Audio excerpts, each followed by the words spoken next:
Everyone, welcome to Vyas IAS. So the next question for the day 19 is what is the significance and challenges of diversity in India? ये question 10 mark का था और question के अंदर हमसे दो चीज़ें पूछी गई है, जैसा कि आप देख सकते हैं, सिग्निफिकेंस एंड चैलेंजेस. ठीक है, अगर हम बात करें क्वेश्चन की डिमांड की, सबसे पहले देखेंगे हम कीवर्ड क्या है, व्हाट इज़. एक बहुत ही सिंपल एक्सप्लेनेटरी डायरेक्टिव वर्ड आपको दिख रहा है, यहाँ पे सीधा सीधा पूछ रहे क्या है, यानी कि दे आर आस्किंग डायरेक्टली कि सिग्निफिकेंस बता दो, चैलेंजेस बता दो डाइवर्सिटी के इंडिया में. सिंपल सी बात है. पार्ट 1 में हमको क्या बताना है, सिग्निफिकेंस यानी कि बेनिफिट्स, इंपॉर्टेंस ऑफ डाइवर्सिटी, है ना. दूसरे पार्ट में पूछ रहे चैलेंजेस यानी कि प्रॉब्लम्स, कॉन्फ्लिक्ट्स, लिमिटेशन हम कह सकते हैं, है ना. सीधा सीधा क्वेश्चन है, सीधा सीधा आंसर देना है, कोई घुमा फिरा के आंसर नहीं देना.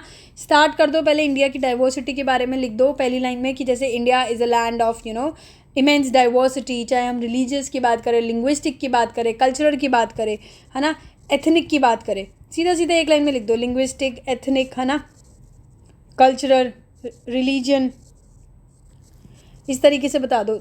और ये भी बता दो कि किस तरीके से diversity is both a source of strength as well as a cause of concern in a pluralistic democracy in India. कैसे, वो हम स्टार्ट करेंगे सिग्निफिकेंस के साथ. सिग्निफिकेंस की अगर मैं बात करूँ आपसे कि यार सिग्निफिकेंस ऑफ इंडियाज़ की डाइवर्सिटी, तो अब सबसे पहले सिग्निफिकेंस तो लिख दो यूनिटी इन डाइवर्सिटी. इसमें आप जवाहरलाल नेहरू का एग्जांपल दे सकते हो, उन्होंने अपनी बुक में भी बताया था कि इंडिया कहीं ना कहीं यूनिटी इन डाइवर्सिटी है. फिर आप बता सकते हो इंडिया में किस तरीके से कल्चरल रिचनेस हमें देखने को मिलती है, टूरिज़्म हो गया, आर्ट हो गया, हेरिटेज हो गया, है ना. उसके अलावा हम क्या बता सकते हैं, सोशल हार्मनी बता सकते हो आप, सोशल हार्मनी की किस तरीके से tolerance, mutual respect, composite culture है. इकोनॉमिक एडवांटेज हम बता सकते हैं, ठीक है, कि इकोनॉमी को कैसे एडवांटेज है क्योंकि डाइवर्स यहाँ पे स्किल्स है, लोगों के पास क्राफ्ट है, नॉलेज है. ठीक है, ग्लोबली इंडिया को रिकॉग्नाइज़ किया जाता है, ग्लोबल रिकॉग्नाइजेशन बता सकते हैं, जैसे इंडिया के कुछ सॉफ्ट पावर्स है ना, जैसे कि योगा, कुजीन, लैंग्वेजेस, है ना, लोग ग्लोबली उसको रिकॉग्नाइज़ करते हैं. तो इस तरीके से हम इंडिया की सिग्निफिकेंस यहाँ पे बता सकते हैं. वहीं अगर मैं बात करूँ चैलेंजेस की, तो हम चैलेंजेस भी बता सकते हैं कि क्या इंडिया के लिए आज भी चैलेंज है. सबसे बड़ा चैलेंज तो ये है कम्युनलिज्म, है ना, कम्युनलिज्म एंड कास्टिज्म सबसे बड़ा आप बता सकते हैं. कॉन्फ्लिक्ट्स होते हैं जिस वजह से. रीजनलिज्म, ये भी एक रीज़न है ना. लिंग्विस्टिक टेंशन्स आज भी है, आज भी कई कंट्रीज़ में, कई स्टेट्स में लड़ाई होती है लैंग्वेज को लेके, इंग्लिश को ऑफिशियल बनाना है या हिंदी को बनाना है, किसको बनाना है ना. लिंग्विस्टिक टेंशन्स होती है. पॉलिटिकली भी हम देखते हैं आज भी पॉलिटिकल एक्सप्लॉयटेशन हो रही है, वोट बैंक पॉलिटिक्स स्पेसिफिकली अगर मैं बात करूँ. ठीक है, सोशल फ्रेगमेंटेशन हम बता सकते हैं कि किस तरीके से सोसाइटी आज भी डिवाइडेड है. ठीक है, अभी भी हम इंक्लूसिव डेवलपमेंट की तरफ नहीं आ पा रहे हैं, है ना. इतना सा आंसर लिखोगे, आपका आंसर पूरा 150 वर्ड्स में कवर हो जाएगा. कंक्लूजन दे दो एक छोटा सा कि किस तरीके से इंडिया की डाइवर्सिटी है मैनेज करने की कोशिश कर रहे हैं.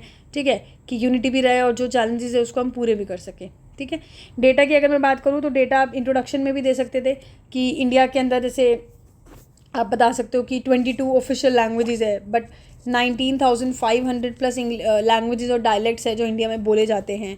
ठीक है, रिलीजन्स को लेके हम बता सकते हैं कि इंडिया में कौन कौन से रिलीजन है. हिंदू के 79% ऑफ द पॉपुलेशन हिंदूज़ है, मुस्लिम्स 14% है, क्रिश्चियंस 2.3 है, सिक्स है 1.7 और बाकी के लोग अदर कैटेगरी में आते हैं. एथनिक को लेके हम बता सकते हैं कि 4,000 डिस्ट्रिक्ट कम्युनिटीज़ इन कास्ट है. फेस्टिवल्स को लेके आप बता सकते हो कि कैसे इंडिया के अंदर अलग अलग फेस्टिवल सेलिब्रेट करते हैं, दिवाली हो, ईद हो, क्रिसमस हो, गुरु नानक जयंती हो, है ना. टूरिज़्म एंड कल्चर में हम बता सकते हो कि इंडिया की रैंक 6th आती है UNESCO world heritage site Asia के अंदर, जो 2023 की रिपोर्ट आई थी, है ना. यहाँ पे हमने ग्लोबल रिकॉग्नाइजेशन में आप बता सकते हो इंटरनेशनल योगा डे सेलिब्रेट होता है. अभी रिसेंटली कुंभ मेला हुआ है, तो कुंभ मेला के बारे में आप बता सकते हो कि इतनी ज़्यादा गैदरिंग वहाँ पे हुई है. ठीक है, ये हम बता सकते हैं. चैलेंजेस में हम भी बता सकते हैं कि कोई भी जो जैसे तमिलनाडु का हमने पढ़ा है वो एंटी हिंदी एगिटेशन पढ़ा है. उसके बाद आपका 2002 का कोई रायट बता दो ना, गुजरात वाला, दिल्ली रायट बता दो 2020 में अभी जो रिसेंटली हुए थे. इस तरीके से हम बता सकते हैं. कोटेशन मैंने आपको पहले ही बताया, यूनिटी इन डाइवर्सिटी के लिए आप जवाहरलाल नेहरू का वो बुक वाला भी बता सकते हैं. ठीक है, कि उन्होंने अपनी बुक में डिस्क्राइब किया था. तो इस तरीके से इस आंसर को हम बहुत ईजी तरीके से टैकल कर सकते हैं. बहुत छोटा क्वेश्चन है और बहुत ही सिंपल तरीके से ये ख़त्म हो सकता है. ठीक है, आई होप आपको ये क्वेश्चन क्लियर होगा. और रही बात ये वीडियो अगर आप लोग पहली बार देख रहे हैं तो मैं बता देती हूँ, व्यास है अपनी तरफ से फ्री आंसर इवैल्यूएशन कर रहा है डेली बेसिस पे 1 क्वेश्चन.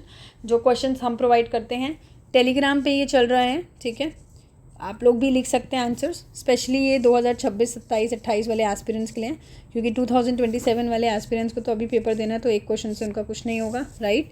तो 2026, 27, 28 वाले एस्पिरेंट्स के लिए प्रैक्टिस के लिए मैं कराती हूँ। पॉलिटी से हम लोगों ने स्टार्ट किया है, ठीक है।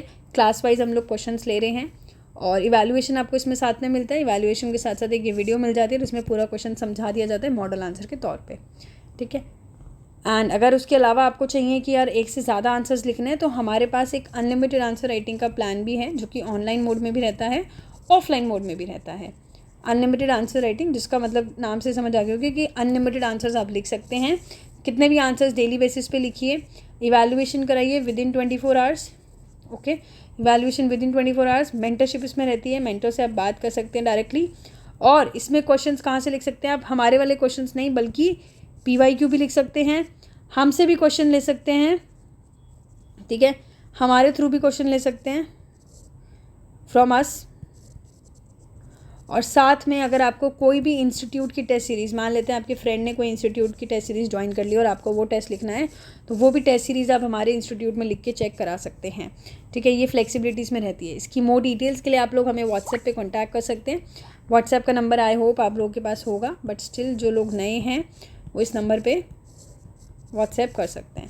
और जो भी लोग ये फ्री आंसर वाला इवैल्यूएशन देखना चाहते हैं, या तो आप ज्वाइन कर लीजिए कमेंट में जो लिंक गिवन है ग्रुप की, या फिर आप हमें इसी नंबर पे व्हाट्सएप कर दीजिए फॉर द मेंस इवैल्यूएशन। मांग लीजिए मैम लिंक दे दीजिए, I will provide you the link of the Telegram group, ठीक है। सो मिलते हैं नेक्स्ट डे के साथ, डे 20 के साथ। Thank you so much, take care.